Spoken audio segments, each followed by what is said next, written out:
ॐ भूर्भुवः स्वः तत्सवितुर्वरेण्यं भर्गो देवस्य धीमहि धियो यो नः प्रचोदयात्। ॐ शांति शांति शांति।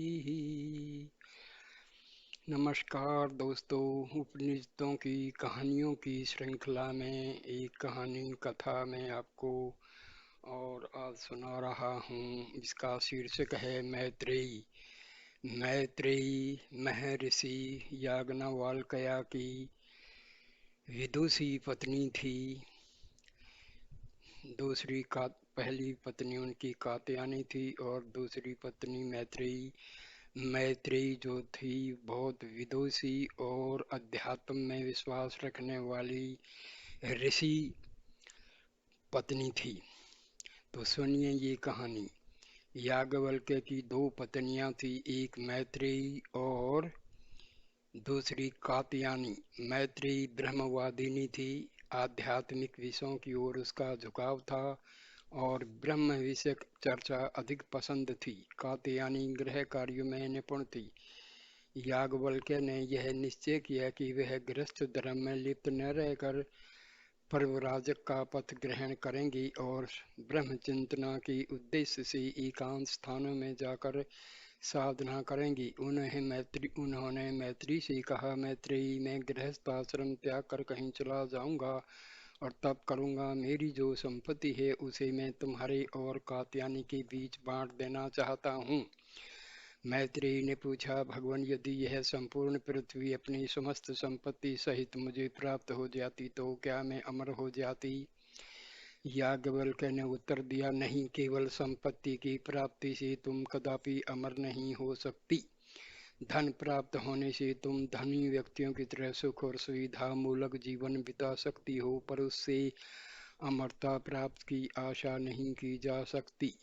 तब मैत्रेयी ने कहा, तब संपत्ति को लेकर मैं क्या करूं? जब वह मुझे अमर करने में असमर्थ है तो वह मेरे लिए व्यर्थ है। भगवान आप मुझे संपत्ति देने के बदले ऐसा उपाय बताइए जिससे मैं अमरता के पथ पर पांव रख सकूं।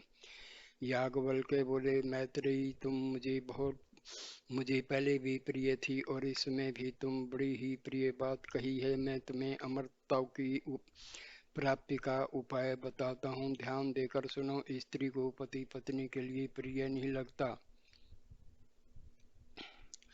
स्त्री को पति पति के लिए प्रिय नहीं लगता, आत्मा के लिए ही पति प्रिय लगता है। पति को पत्नी पत्नी के लिए प्रिय नहीं लगती, आत्मा के लिए ही पत्नी प्रिय लगती है। माता पिता को पुत्रों के लिए पुत्र प्रिय नहीं लगता, आत्मा के लिए ही वे प्रिय लगते हैं। संपत्ति के लिए संपत्ति प्रिय नहीं लगती, आत्मा के लिए ही संपत्ति प्रिय लगती है।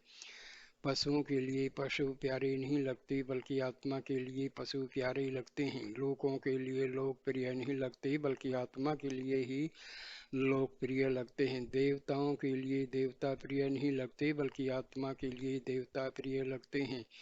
वेदों के लिए वेद प्रिय नहीं लगते बल्कि आत्मा के लिए ही वेद प्रिय लगते हैं। प्राणियों के लिए प्राणी प्रिय नहीं लगते बल्कि आत्मा के लिए ही प्राणी प्रिय लगते हैं। सब के लिए सब प्रिय नहीं लगते बल्कि आत्मा के लिए ही सब प्रिय लगते हैं। इसलिए हे मैत्रेयी, आत्मा ही ऐसी है जो देखने योग्य है, सुनने योग्य है और समझने योग्य है। इसे जान लेने पर विश्व में सब कुछ समझ में आ जाता है। ब्राह्मण को चाहिए कि उस व्यक्ति का बहिष्कार करे जो ब्राह्मण जाति को अपनी आत्मा से कुछ भी भिन्न मानता है। अक्षत्रिय को चाहिए उस व्यक्ति का बहिष्कार करे जो अक्षत्र जाति को अपनी आत्मा से कुछ भी भिन्न समझता है। संसार को चाहिए कि उस व्यक्ति का बहिष्कार करे जो संसार को अपनी आत्मा से कुछ भी भिन्न समझता है। देवताओं को चाहिए कि वे उस व्यक्ति का बहिष्कार करें जो उन्हें अपनी आत्मा से कुछ भी भिन्न समझता है। समस्त विश्व को चाहिए कि उस व्यक्ति का बहिष्कार कर दे जो विश्व को अपनी आत्मा से भिन्न समझता है। आत्मा ही ब्राह्मण है, वही अक्षत्रिय है, वही संसार है, वह देवता है और वही विश्व है। जिस प्रकार ढोल अथवा शंख अथवा वीणा की आकृति और प्रकृति से अपरिचित कोई व्यक्ति जब दूर से ढोल या शंख या वीणा का शब्द सुनता है तो पहचान नहीं पाता कि यह शब्द किस वस्तु के आघात से उत्पन्न हो रहा है, पर जब वह ढोल या शंख या वीणा को देख लेता है तो समझ जाता है कि वे किस वस्तु से और कैसे उत्पन्न हुआ।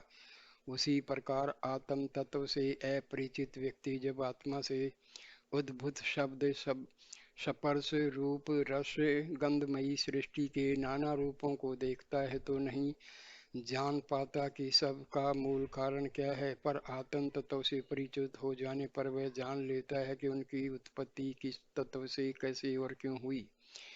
जिस प्रकार गीली लकड़ी के जलने पर उससे तरह तरह का धुआं और तरह तरह की चिंगारियां निकलती रहती हैं, उसी प्रकार इस आत्मा रूपी महान प्राणी महत्भूत की सांस में ऋग्वेद यजुर्वेद सामवेद अथर्ववेद आंगिरस इतिहास पुराण विद्या उपनिषद श्लोक सूत्र अनुव्याख्यान भाष्य आदि निकलते रहते हैं। जिस प्रकार सब प्रकार के जलों का एकमात्र आशय समुद्र है, सब प्रकार के स्पर्शों का एकमात्र आधार त्वचा चमड़ा है, सब प्रकार के रसों का एकमात्र आधार जीभ है, सब प्रकार के गंधों का एकमात्र अनुभूति सतल नाक है, सब प्रकार के रूपों का एकमात्र अवलंब आंखें हैं, सब प्रकार के शब्दों का एकमात्र आधार कान है, सब प्रकार के संकल्पों का एकमात्र मूल स्थान मन है, सब प्रकार के ज्ञान का एकमात्र आधार हृदय है, सब प्रकार के कर्मों का एकमात्र कर्ता हाथ है, सब प्रकार की गति का एकमात्र आधार पांव है, सब प्रकार के वेदों का एकमात्र आधार वाणी है। उसी प्रकार वह मूल पुरुष आत्मा इन सबों का एकमात्र आधार है। जिस प्रकार नमक का एक टुकड़ा पानी में पड़ने पर पानी में घुल जाता है और कोई भी केवल आंखों से देखकर यह नहीं बता सकता कि उस जल में नमक मिला हुआ है, और चखने पर भी कोई ये नहीं बता सकता कि वह नमक का टुकड़ा जल के किस विशेष भाग में मिला है, क्योंकि उस नमक में पानी का कोई भी अंश पिया जाए वह नमकीन ही लगेगा और नमक के टुकड़े का कहीं पता नहीं लगेगा। उसी प्रकार इस महान आत्मा को भी समझो, जल और नमक की तरह वह समस्त विश्व के अणु परमाणु में मिला हुआ है और समस्त विश्व का अणु परमाणु उससे मिला हुआ है। वह अनंत है, न उसका कोई अंतर है, न बाह्य, वह सब स्वतंत्र सत्ता है, वह विशुद्ध ज्ञान की अनुभूति में आत्मा है। जीव पंच तत्वों से उद्भूत होता है और उन तत्वों को नष्ट होने पर स्वयं भी नष्ट हो जाता है। मृत्यु के बाद उसकी संज्ञा चेतना जाती रहती है। हे मैत्रेयी, ऐसा मेरा मत है। मैत्रेयी ने कहा, भगवान, आपने यह कहकर कि मृत्यु के बाद संज्ञा जानी रहती है, आत्मा के संबंध में आपने मुझे भ्रम में डाल दिया है। मैं ठीक से कुछ समझ नहीं, कृपा फिर समझाइए। याज्ञवल्क्य बोले, मैंने भ्रम में डालने की कोई बात तुमसे नहीं कही है, पहले मेरी बात पूरी तरह से सुन लो। मैंने मृत्यु के बाद केवल उस संज्ञा के नष्ट होने की बात कही है जो पंचभूतों के मेल से उत्पन्न होती है, पर जीव की आत्मा मरने पर भी नष्ट नहीं होती। यह अविनाशी पर जीव की आत्मा मरने पर भी नष्ट नहीं होती। यह अविनाशी, अजर, अमर और अद्वैत है। यह सर्वत्र, सब देशों में, सब काल में, सब वस्तु में एक रूप में विद्यमान रहती है।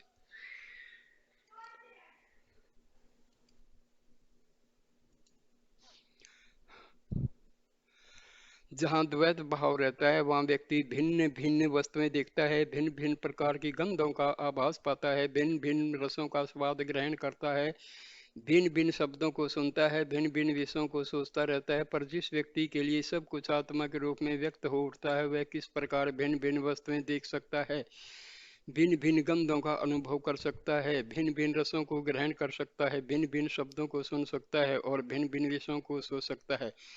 वह तो सब रूपों में, सब रसों में, सब गंधों में आत्मा के एक तत्व का अनुभव करता है। वह कैसे ये कह सकता है कि मैं उस आत्मा को जान गया हूँ? जो एकमात्र जानने वाला है उसे कोई जान सकता है। यह आत्मा न ये है न वह, यह आहस्त है, कोई इसे पकड़ नहीं सकता। यह अशीर्य है, इसका छीजल नहीं होता। यह असंग है, किसी से यह लिप्त नहीं होती, न यह पीड़ित होती, न इसका नाश होता है। हे मैत्रेय, इस आत्मा की चिंतना इन्हीं तथ्यों के आधार पर करते रहने से ही अमरता को प्राप्त हो सकती है। मैत्रेय को इस प्रकार का उपदेश देकर याज्ञवल्क्य तपस्या के लिए चले गए। ये बहुत ही अच्छा वीडियो है। बच्चों को दिखाइए, सभी घर वालों को दिखाइए, दोस्तों को दिखाइए। ये आत्मज्ञान का बहुत अच्छा वीडियो है। नमस्कार दोस्तों, please like, comment and share the video and subscribe my channel. Thank you my dear friend. Namaste, namaste, namaste.